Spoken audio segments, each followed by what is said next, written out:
welcome into Texans Today, everybody. I'm your host, Jeremy Chuggs, and coming up on the program today, the latest Texans news and rumors, plus the top under-the-radar performers from Texans OTAs. The Texans got a bunch of great news on tap for you today, and I'm here to break it all down. But I don't know if you knew this, summertime. It's, well, officially, the summer solstice is the 20th. So we're 2 weeks away from summer, but I got to know. Your kids are probably out of school, or you're probably maybe planning some summer vacay plans. Let me know. You got any plans for the summer? I'm trying to go back down to Houston. I'm stationed in Dallas, but all my family lives in Houston, so I'm going to go down there, maybe check out Galveston a little bit. I know it gets a lot of hate, but I still love G-Town. Also, I'm going to Colorado this summer, making some other plans, probably going to Florida. Let me know. What plans do you have this summer break? Let me know down in the comments section what you got going on during the hottest days of the year. And speaking of some hot topics, here's what's on the docket today. First up, first part of the great news, the Texans, they just got some cap relief. They actually got it on June 1st, though, and they got it because they released Shaq Mason and designated him as a post-June 1st cut candidate, which means the Texans are just now getting all the cap relief that they got from cutting Shaq Mason. I thought Over the Cap put it really nicely on, their excerpt of how the Texans got some money back. This is what they had to say. Mason was going to count for nearly $14.6 million on the cap this season, and his number will now drop to $4.108 million for 2025. The team will also carry $7.324 million in dead money in 2026 for Mason. The cap savings should put the Texans in a good cap position for the start of the regular season, giving them around $18 million in cap room. Mason is currently not under contract. So, like I said, the Texans getting some really good news, adding some cap relief to this roster. So if they want to add anybody, if, they want to maybe down the line, extend some people, add some more contracts, they're able to do that. They have some flexibility because of the money they saved with Shaq Mason. And going into that, I saw a article this morning from Bleacher Report that had the top remaining free agents available. So these guys aren't linked to the Texans. I'm not saying these are the top options for the Texans, but here, according to Bleacher Report, are the top 10 remaining free agents. Aaron Rodgers, J.K. Dobbins, which has had some, links to the Texans. Keenan Allen, Amari Cooper, Brandon Scherff, also been linked to the Texans. And then all defensive players in 6 through 10. Von Miller, Matt Judon, Kaiser White, Rasul Douglas, and Justin Simmons. So out of all the top remaining guys, like I said, the two that are linked to the Texans, J.K. Dobbins, Brandon Scherff, I say linked, loosely linked, right? They're guys who people have talked about, different aggregators have mentioned, maybe the Texans should add this guy or sign this guy. So both of those guys, J.K. Dobbins and Brandon Scherff, top 10 guys according to Bleacher Report, also on the Texans' radar at some capacity. Now, I want you to get in the comment section and let me know, do the Texans need to sign a free agent? Are they good with where they're at? Or do you think the Texans should just roll with their roster that they have right now? Let me know down in the comment section. Do you think they need to sign a free agent? And if your answer is yes, get an extra point and let me know, who do you think that free agent should be?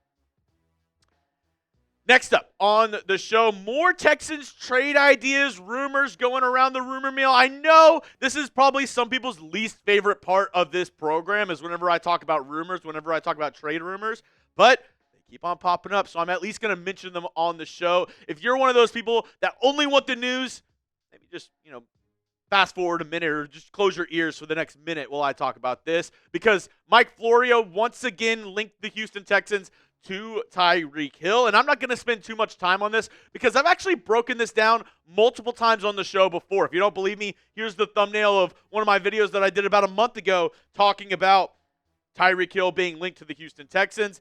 I kind of talk about how it's crazy. It's not going to happen. I don't see a world where the Texans, especially after drafting 2 receivers in the first 3 rounds, they have Nico Collins as well, are like, you know what? Let's trade for another wide receiver and on top of that, pay him an exorbitant amount of cash. If you want to know my reasons why it's not going to happen, just go on the channel and watch this video. I kind of break it down of all the reasons why the Texans are not going to trade for Tyreek Hill. But right before I started filming this is the other part of some great news the Texans just got. Frank Ragnau who only 29 years old for the Detroit Lions, just announced his retirement. Pretty crazy. The Lions, a lot of movement this offseason. They lost both their coordinators. Now they're losing one of the anchors on their offensive line. They still have, Penei Sewell, who's one of the best offensive linemen in the NFL. But losing Frank Ragnau is a pretty big deal for Detroit, especially after the 2025 NFL Draft. The Texans, they have an absorbent amount of centers on their roster, right? Jake Andrews, reportedly the starting center for the Texans coming out of OTAs, but all these positions, like I always say, are written in pencil, in chalk. Any of these guys are replaceable. But you also have Juice Scruggs, Jarrett Patterson, Eli Cox, the undrafted free agent from Kentucky. Could the Texans be a trade partner with the Detroit Lions for one of these centers on their roster, especially if Jake Andrews is starting and Juice Scruggs and Jarrett Patterson aren't in the starting lineup? You'd have to imagine Detroit would at least call the Texans and ask about their availability if they are seriously considering looking for outside options for that center spot to replace Frank Ragnau. Now, whatever happens if the Texans do make a trade, if they don't, whatever happens around Houston, I got you covered. That's why you got to go down and hit that subscribe button. Daily videos around your Houston Texans, 100% free. All you got to do, go down and hit that subscribe button. My plea to you is this. Give me 1 week. Go down and hit that subscribe button. If you don't like my content, all good. You can unsubscribe. But give me 1 week to prove to you why this is the #1 Texans channel here on YouTube. Now, let's go to the next item on the docket for today's show. Some top OTA performers. I wanted to kind of break down, OTA practices. They've come and gone, and we've talked about some of the, big names, right? Nico Collins is doing good. Kamari Lassiter, Jalen Petrie, some bigger names that are doing really well for the Texans. But I saw an interesting article, and, just from looking at videos, looking at other content creators, looking at, everything that's going on around practices, here's some of the top under-the-radar guys that I've been told and I've seen have done pretty well so far, or at least etching out a small name for themselves, some under-the-radar guys. Luke Lachey, the 7th-round pick for the Texans out of Iowa.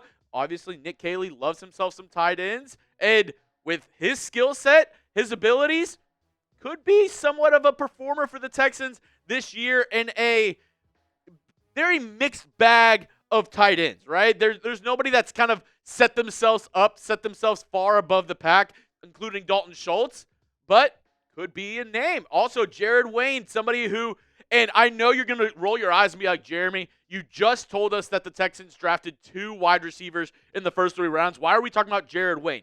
Well, the thing is, the Texans are big on, having those relationships, big on having leadership and veteran presence.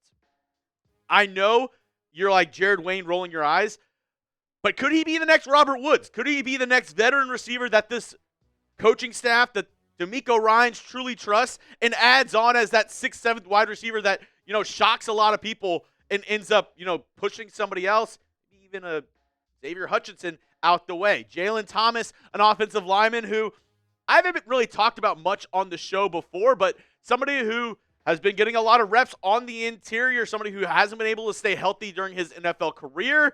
But with all the shakeup around the Texans offensive line and guys moving and trying to find the best 5 guys, he's gotten himself some reps on that interior guard spot, which is a need for this Texans team to figure out before week 1 of this regular season. Let's go to the defensive side.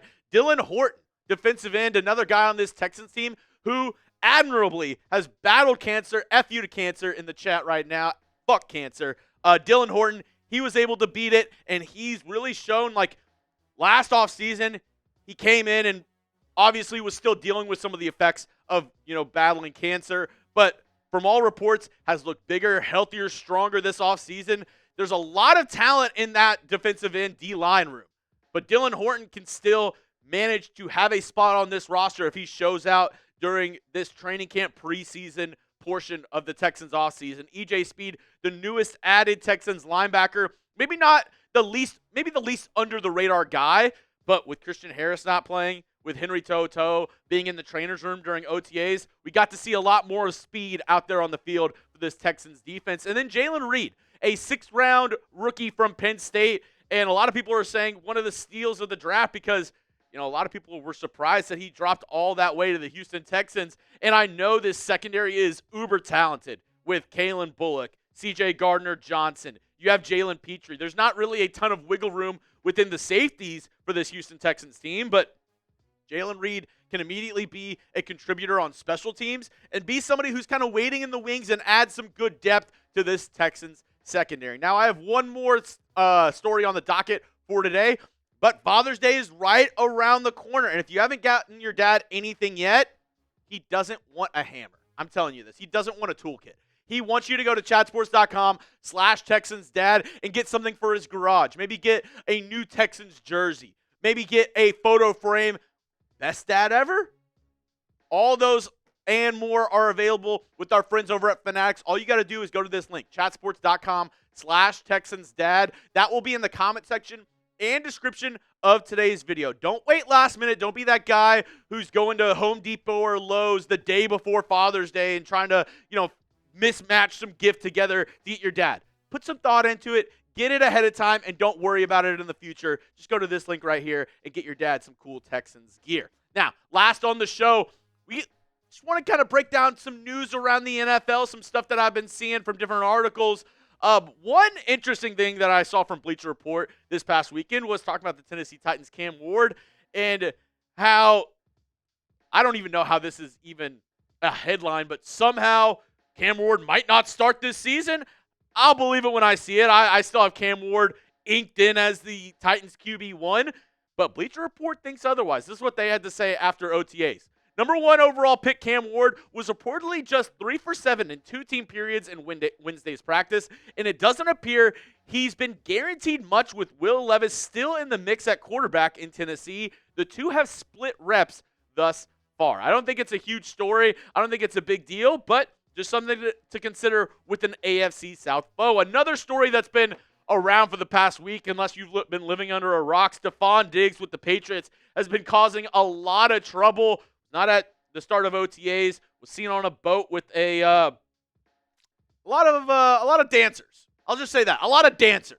He was on a boat with, and had some mysterious pink powder. And I'm not going to speculate what it was or say anything else about that, but it does make a lot of people think, did the Texans make a smart move with how they handled Stephon Diggs?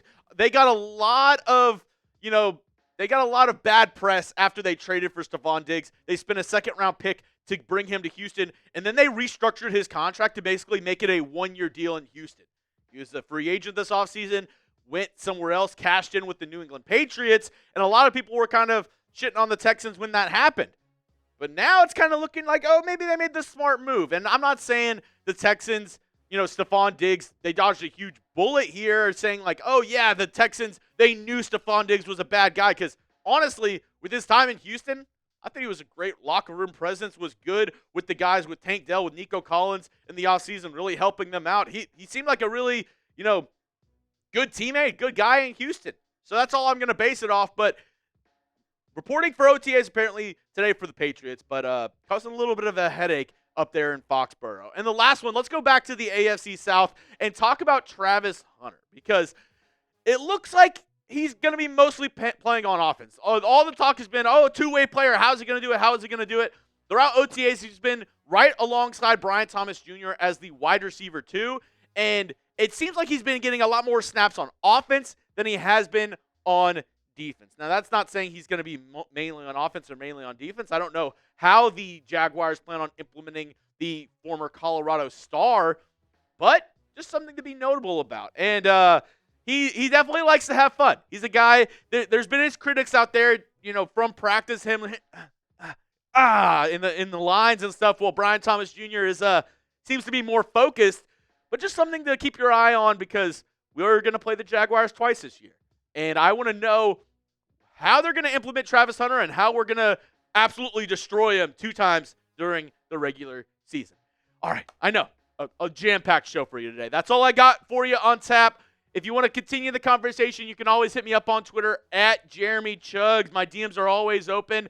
And you made it to the end of the video, just go and hit that subscribe button. We got over 30,000 subscribers for good reason. We bring you Texans content all throughout the year. 365 days, 24/7. We got you covered with the the latest Texans news and rumors.